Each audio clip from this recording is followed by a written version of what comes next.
Welcome to H M classes के YouTube channel पे आप सभी का स्वागत है। आज हम इस वीडियो लेक्चर में देखने जा रहे हैं join C S I R U G C NEET exam 2020 cut off marks news update. आप सभी को पता है 28 दिसंबर को आप सभी के स्कोर कार्ड रिलीज कर दिए गए थे, लेकिन आप सभी की कट ऑफ मार्क्स आना अभी बाकी है। उसके अलावा हम बात करने जा रहे हैं वैलिडिटी ऑफ जेआरएफ अवार्ड कि आपको जो जेआरएफ मिलने जा रहा है, उसका लेटर मिलने जा रहा है, तो आप किस समय तक उस चीज़ के लिए अप्लाई कर सकते हैं और कितना वैलिड होता है और कितने साल के लिए ही होता है। उसके बाद हम देखने जा रहे हैं minimum eligibility to clear exam. कई स्टूडेंट्स के मैसेजेस कॉल्स आ रहे थे कि मिनिमम एलिजिबिलिटी भी है क्या इस एग्ज़ाम को क्लियर करने की या इसमें सिलेक्शन लेने की। तो उसका आंसर हम आपको देने जा रहे हैं। उसके अलावा जूनियर रिसर्च फेलोशिप स्टाइपेंड आपकी जो अगर जेआरएफ आप क्लियर कर लेते हैं तो आपको फर्स्ट ईयर और सेकंड ईयर और थर्ड ईयर और जब तक आप कंप्लीट कर रहे हैं तो कितना आपको स्टाइपेंड मिलने जा रहा है। उसके अलावा एसेंशियल एजुकेशनल क्वालिफिकेशन की भी बात करने जा रहे हैं। ये सारे क्वेश्चंस के आंसर्स हम आपको एक वीडियो में देने जा रहे हैं। चलिए हम आगे बढ़े। हम आपको एक सूचना देना चाहते हैं, अगर आप नेट सेट पीएचडी या गवर्नमेंट जॉब की तलाश में हैं तो आप हमारा जॉब हम आपके लिए assistant professor jobs news update लेके आते हैं, गवर्नमेंट जॉब्स न्यूज़ अपडेट लेके आते हैं। उसी के अलावा हायर एजुकेशन न्यूज़ अपडेट करवाते हैं, करंट अफेयर्स के मोस्ट इंपॉर्टेंट टॉपिक और daily current affairs show start करने जा रहे हैं कंपटीशन स्टडी के लिए। उसी के साथ NTA UGC net paper first commerce and management की कोचिंग हम फ्री देने जा रहे हैं। आप हमारे चैनल पर नए हैं तो हमारे चैनल को सब्सक्राइब कीजिए, लाइक कीजिए, फ्रेंड्स के साथ शेयर कीजिए और बेल आइकन को प्रेस कर दीजिए सभी नोटिफिकेशंस के लिए। चलिए हम देख लेते हैं, आपका एक एक आंसर देंगे इसमें जो भी हमने इसमें आपको बताए हैं। जैसे कि पहले बात इसमें कर लेते हैं, ये मैं आपको बता दूं, ये जो नोटिफिकेशन है ये बुलेटिन है। जब आपको जून 2019 को जब फॉर्म भरवाया गया था उस समय इसको इशू की गई थी और हमने इसकी मेन वेबसाइट से इसको डाउनलोड किया है। अगर आप चाहते हैं तो हम आपके लिए भी ये बुलेटिन डिस्क्रिप्शन बॉक्स में इसका लिंक अवेलेबल करवा देंगे, आप भी चाहे तो उसको डिटेल में पढ़ सकते हैं। चलिए पहले बात कर लेते हैं जूनियर रिसर्च फेलोशिप स्टाइपेंड की। इसमें अगर आप जेआरएफ क्लियर कर लेते हैं तो इसमें फर्स्ट 2 इयर्स के लिए आपको 25,000 पर मंथ मिलने जा रहे हैं। इसमें साफ लिखा हुआ है, इंग्लिश में लिखा है, हम आपको डायरेक्ट हिंदी में बता देंगे। ये आप देख सकते हैं, the stipend of the JRF selected through CSIR UGC national eligibility test will be 25,000 per month under the revision for the first 2 years। इसमें आप साफ लिखा हुआ है और उसके बाद आपको जो मिलने जा रहा है वो 28,000 पर मंथ मिलने जा रहा है। फर्स्ट 2 इयर्स के लिए 25,000 और फिर थर्ड ईयर में आपके 28,000 आपको पर मंथ मिलेंगे अगर आप जेआरएफ क्लियर कर लेते हैं और पीएचडी में आप एडमिशन ले लेते हैं। फिर हम आपको एक क्वेश्चन का आंसर है और सेकंड इसमें और देख लेते हैं। जैसा कि आपको पता है कि आपसे जब भी ये फॉर्म भरवाया जाता है तो उसमें दो ऑप्शंस होते हैं, एक जेआरएफ का, एक एलएस का, लेक्चरशिप का। तो जो जेआरएफ अप्लाई करते हैं वो एलएस ऑटोमेटिक उसमें इंक्लूड होती है और जो लोग केवल एलएस के लिए अप्लाई करते हैं तो वो उसी के लिए करते हैं। वो इसलिए करते हैं क्योंकि उसमें मिनिमम एज होती है, वो एज 28 ईयर्स तक की है। अगर आप 28 ईयर्स के अंडर हैं या 28 ईयर्स तक आप जेआरएफ के लिए अप्लाई कर सकते हैं और उसके अलावा फिर आपको एलएस के लिए केवल अप्लाई करना पड़ता है। और इसमें ये बता दूं, इसमें गवर्नमेंट रूल्स के हिसाब से एज रिलैक्सेशन भी दिया हुआ है और वो भी हम बता देंगे इसमें। फिर हम बात जैसे सब्जेक्ट की बात करें तो इसमें अभी 5 सब्जेक्ट में होता है अभी, chemical science, earth science, life science, mathematical science और फिजिकल साइंस। एक सब्जेक्ट जो पहले 4-5 साल पहले दिखता था इंजीनियरिंग साइंस, उसको अभी रिमूव कर दिया गया है। अभी केवल इन 5 सब्जेक्ट में CSIR नेट होता है। फिर हम बात कर लेते हैं एसेंशियल एजुकेशनल क्वालिफिकेशंस की। जैसे कि हम इसमें आपको बता दें कि इसमें आपके एमएससी में 55% जनरल और ओबीसी के लिए मार्क्स होने चाहिए, और एमएससी में, और 50% एसटी एससी या पीडब्ल्यूडी के लिए मार्क्स होने चाहिए। और ये कैंडिडेट जो पैटर्न फॉलो करेंगे वो एमएससी में इनरोल होने के साथ ही उनका पैटर्न होगा 10+2+3 का।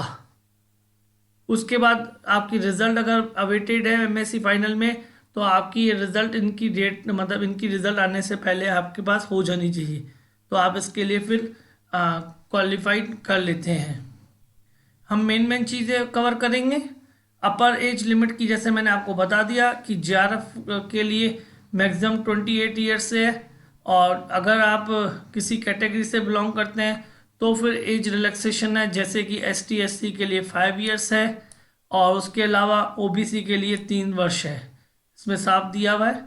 और जैसे कि आप इस पेपर की बात करें तो आपको पता है इसमें आप 200 मार्क्स का पेपर था, 3 घंटे का पेपर था। उसकी कट ऑफ, अगर आप चाहते हैं कि आपको कट ऑफ देखनी है हमारे चैनल द्वारा जो कट ऑफ डिसाइड की गई है, तो हम उसके लिंक आपको डिस्क्रिप्शन बॉक्स में प्रोवाइड करवा देंगे। आप वहां जाकर अपने सब्जेक्ट की सेपरेट कट ऑफ भी देख सकते हैं, लास्ट ईयर्स के कट ऑफ भी देख सकते हैं, और हमने जो डिसाइड कर रखी है according to student views and last year exam के, तो आप वो भी देख सकते हैं। उसके लिंक हमको डिस्क्रिप्शन बॉक्स में मिल जाएंगे।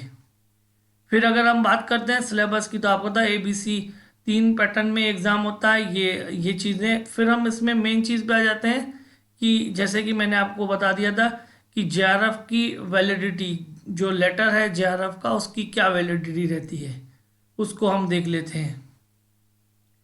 ये जो भी चीज़ें मैं आपको बता रहा हूँ, ये ऑफिशियल वेबसाइट के ही बुलेटिन से आपको बता रहा हूँ, हमारे द्वारा इसमें कोई कुछ भी नहीं किया गया है। ये ऑफिशियल वेबसाइट से ही डाउनलोड किया गया है, जिससे हम आपको बता रहे हैं, और एंड में यही बताएं। जैसे कि आपकी ये रिजल्ट है, रिजल्ट में भी आपको मैंने बता दिया जो कट ऑफ आएगी आपकी, वो आपकी एक तो जेआरएफ नेट के लिए एक आ जाएगी, और दूसरी आपकी नेट के लिए आ जाएगी। जेआरएफ नेट के लिए जो कट ऑफ आएगी वो हायर होती है, और जो नेट के लिए होती है वो थोड़ी लोअर होती है। इसमें मिनिमम, अगर आप कहें कि जैसे कि ये क्वेश्चन था उसमें कि मिनिमम कट ऑफ भी है क्या इसमें, या मिनिमम एलिजिबिलिटी है जो एग्ज़ाम क्लियर करने की, तो जैसे कि आपको पता है कि नेट का पेपर होता है जिसमें अदर सब्जेक्ट्स होते हैं। 81 जो सब्जेक्ट इस बार हुए थे, नेट का पेपर हुआ था आपसे कुछ दिन पहले, तो उनमें तो मिनिमम एलिजिबिलिटी आपको दिख जाएगी, बुलेटिन में क्लियर दिख जाएगी कि एसटी एससी के लिए कितनी है, ओबीसी के लिए कितनी है, और जनरल की कितनी है। लेकिन यहाँ पे मैं आपको बता दूं, minimum eligibility to clear exam इसमें आपको सीएसआई नेट में नहीं दिखेगी। लेकिन फिर भी मैं आपको एक बात बताना चाहता हूँ कि मेरे चैनल पे कम से कम 10+ एग्ज़ाम्स की कट ऑफ आपको देख सकते हैं, उसका लिंक मैं आपको प्रोवाइड करवा दूंगा, उसको आप रिव्यू कीजिए। और आज तक जितनी भी एग्ज़ाम्स हुए हैं CSIR के, उसको आप रिव्यू कीजिए, तो आप एक चीज़ के निष्कर्ष पर ज़रूर पहुँचेंगे कि जो PWD के कैंडिडेट हैं, पर्सन विद डिसेबिलिटी, उनकी आपको 25% मिनिमम देखने को मिलेगी, यानी उससे कम आपको नहीं मिलेंगी। यानी आप इतना कह सकते हैं कि 25% मिनिमम तो एलिजिबिलिटी के लिए है, मतलब क्लियर एग्ज़ाम करने के लिए है ही है। बाकी जो इसमें आपकी कट ऑफ डिसाइड की जाएगी, उस कट ऑफ के आधार पे आपका नंबर आएगा, तो आप नेट या जेआरएफ क्लियर कर पाएंगे। तो आप 25% मान सकते हैं इसमें minimum eligibility to clear exam. चाहे तो आप जितनी भी कट ऑफ आए हुए आज तक के हिस्ट्री में, 2008 से मैंने इसकी कट ऑफ के रिव्यूज़ देखे हैं, आज तक जो 12 ईयर्स के कम से कम एक साल में 2 एग्ज़ाम होते हैं, यानी मोर देन 20 एग्ज़ाम्स के मैंने कट ऑफ को चेक किया, उसमें 25 से कम किसी में नहीं दिख रही है। यानी आप 25% मिनिमम मान सकते हैं उसको। और ऑफिशियल कहीं पे मुझे दिखा नहीं कि कहीं पे ये लिखा हो कि इसमें मिनिमम इतने होंगे तो आपका एग्ज़ाम क्लियर होगा, जबकि नेट के एग्ज़ाम में ऐसी क्लियर होती है 35% ST SC OBC वर्ग के लिए, और जनरल के लिए 40% उस नेट के एग्ज़ाम कॉमन में। और जबकि ये CSIR नेट वाले में नहीं दिख रही है, रिव्यू से पता पड़ रहा है कि 25% तक तो मिनिमम वालों को उसमें किया है। अब हम बात कर लेते हैं जेआरएफ की वैलिडिटी की बात। जैसे कि मैंने आपको बता दिया, इसमें देखो आप साफ लिखा हुआ है, the final result of the single MCQs test में be declare sometime in the month of September October 2019। जैसे कि आपको देखने को मिलेगा कि जून में पेपर होना था 21 जून को, और उसका रिजल्ट आपको मिलने वाला था सेकेंड वीक ऑफ जुलाई, यानी आफ्टर 25 डेज। उसके बाद आपकी कट ऑफ आनी थी इसमें, लेकिन इसमें का हिसाब से ये बता रहे सितंबर अक्टूबर को इतना उतनी गैप, यानी जुलाई में हुआ, अगस्त सितंबर को जाके इसकी कट ऑफ और इसकी फाइनलाइज हो रहा था। लेकिन इसमें आप एक मेन चीज़ पे फोकस कीजिए, इसमें लिखा हुआ है इफेक्टिव। अगर सितंबर अक्टूबर 2019 में आपका फाइनल हो जाता जेआरएफ का, तो उससे 3 महीने मान के चलो बाद में 1 जनवरी 2020 से इसकी वैलिडिटी स्टार्ट थी, जो कि 2 साल के लिए थी, for joining the fellowship under CSI scheme. यानी जो आपको जेआरएफ का लेटर मिलने जा रहा है, वो आपके लेटर रिलीज होने के बाद आपको कम से कम 2 साल मिलेंगे। उसकी वैलिडिटी आपकी 2 साल आप मान सकते हो। रिसेंटली भी सीएसआईआर के का एक नोटिस इशू हुआ था, और उसमें भी अभी कोरोना की वजह से 6 महीने करीब उसमें भी बढ़ा दिए गए इसकी वैलिडिटी के। 2017 और 2018 के जो सीएसआईआर फेलोशिप थी जेआरएफ की, उन कैंडिडेट के भी 2 साल कंप्लीट हो गए थे, लेकिन कोरोना के चक्कर में उनके टाइम पीरियड बढ़ा दिया गया है। वो नोटिफिकेशन का भी वीडियो हमारे डिस्क्रिप्शन बॉक्स हमारे चैनल पे अवेलेबल है, आप चाहे तो देख सकते हैं। ये अभी तक तो हमने आपके क्वेश्चंस का जवाब दे दिया है इसमें मोस्टली। अगर आप चाहते हैं, आप देखना चाहते हैं कि हमने ये कहाँ से इशू की है, कहाँ से डाउनलोड किए, तो आप देख सकते हैं। इसमें हम आपको दिखा सकते हैं इसमें कि आपको ये बुलेटिन कहाँ पे मिल जाएगी देखने को। ये मेन वेबसाइट है सीएसआईआर की। ये आप देखिए, human resources development group, council of scientific and industrial research. यहाँ पे जैसे ही आप आते हैं इस एग्ज़ाम नोटिस पैनल में, जैसे ये देखिए आप 31 दिसंबर का है extension of validity period of JRF fellowship. यहाँ पे भी जाके आप चेक कर सकते हैं। अगर 2017 और 2018 का आपकी वैलिडिटी है, तो उसका टाइम पीरियड बढ़ा दिया गया है। यहाँ से हम आप डाउनलोड करके अपने खुद भी पढ़ सकते हैं डिटेल में सारी चीज़ें जो हमने बता दी। अगर इस साइट पे आना है तो आपको इस मेन वेबसाइट से भी आपको इसमें मिल जाएगी, जो CSIR UGC join CSI UGC NET June 2020 की वेबसाइट है। कट ऑफ भी पहले इसी साइट पर आनी है। जैसे ही आप इस पर क्लिक करेंगे तो आप इस साइट पर पहुंच जाएंगे। यहाँ पे नोटिस सेक्शन में जाके आप नीचे आ जाएंगे, तो यहाँ से आप बुलेटिन को डाउनलोड करके आप भी पढ़ सकते हैं। और अब हम बात कर लेते हैं आपकी, जैसे कि हम आपको बता दें कि हमने आपको वैलिडिटी ऑफ जेआरएफ अवार्ड का आंसर बता दिया। उसके बाद हमने आपको ये इसमें मिनिमम क्वालिफिकेशन का भी आंसर दे दिया है। इसकी वैलिडिटी का भी, पहला वैलिडिटी ऑफ जेआरएफ अवार्ड का बता दिया कि 2 साल होती है। Minimum validity to clear exam का मैंने बता दिया कि 25% आपकी होनी चाहिए। जूनियर रिसर्च फेलोशिप स्टाइपेंड में पहले 2 साल के लिए 25,000 और फिर 28,000 मिले। और जो एसेंशियल एजुकेशनल क्वालिफिकेशन थी, जो वैसे है MSc में आपके 55% होने चाहिए। अगर आप कैसी कैटेगरी से बिलोंग करते हैं तो 50% से आप ये फॉर्म फिल कर सकते हैं।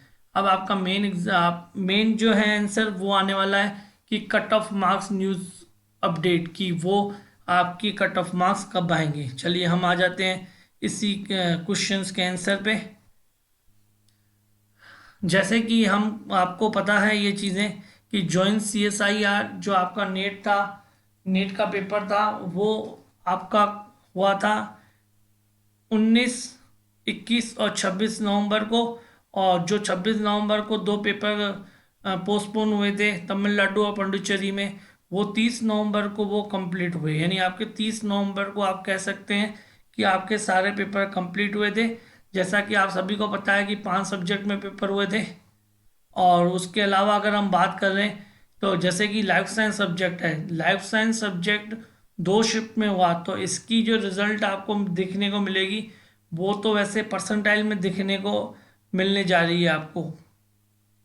फिर अगर हम फाइनल फर्स्ट आंसर की बात करें तो 3 दिसंबर से 5 दिसंबर के बीच में आपको फर्स्ट आंसर की देखने को मिली थी, जिस पे उन्होंने चैलेंजेस मांगे थे। फिर आपकी फाइनल आंसर की आपको देखने को मिली 28 दिसंबर 2020 को, और जिसमें आपको रिजल्ट का भी नोटिफिकेशन देखने को मिला 28 दिसंबर 2020 को।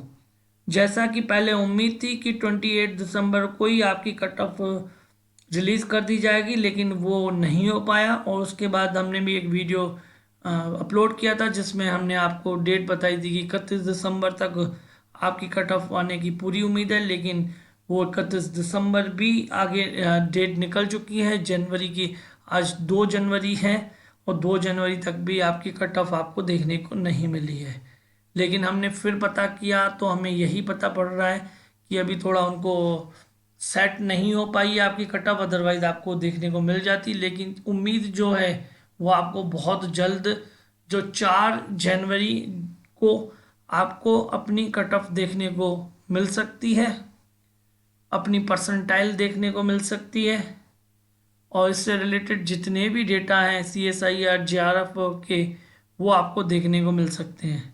लेकिन फिर भी अगर 4 को नहीं हो पाता है तो 9 जनवरी इसकी डेडलाइन है, यानी नेक्स्ट वीक में 4 जनवरी से 9 जनवरी के बीच में आपको अपने सारे डेटा मिल जाएंगे देखने को, यानी NTA द्वारा रिलीज़ कर दी जाएंगी आपके कट ऑफ मार्क्स, परसेंटाइल और सारी चीज़ें। और फिर आपके लिए नेक्स्ट क्वेश्चन होगा आपका कि JRF अवार्ड लेटर कब आएंगे, हमारा ई सर्टिफिकेट कब आएगा। तो उससे रिलेटेड हम बहुत जल्द, पहले एक बार कट ऑफ और दूसरी चीज़ें आ जाने दीजिए, फिर आपका अवार्ड लेटर और ई सर्टिफिकेट कब आएगा वह भी न्यूज़ हम आपके लिए लेकर आएंगे। और अगर आप इसी तरीके से नोटिफिकेशन और इसी तरीके की न्यूज़ चाहते हैं तो आप हमारे चैनल को सब्सक्राइब कर लीजिए, फ्रेंड्स और रिलेटिव के साथ शेयर कर लीजिए और एक लाइक ज़रूर कर लीजिए। Thank you, keep watching our channel. Thank you very much.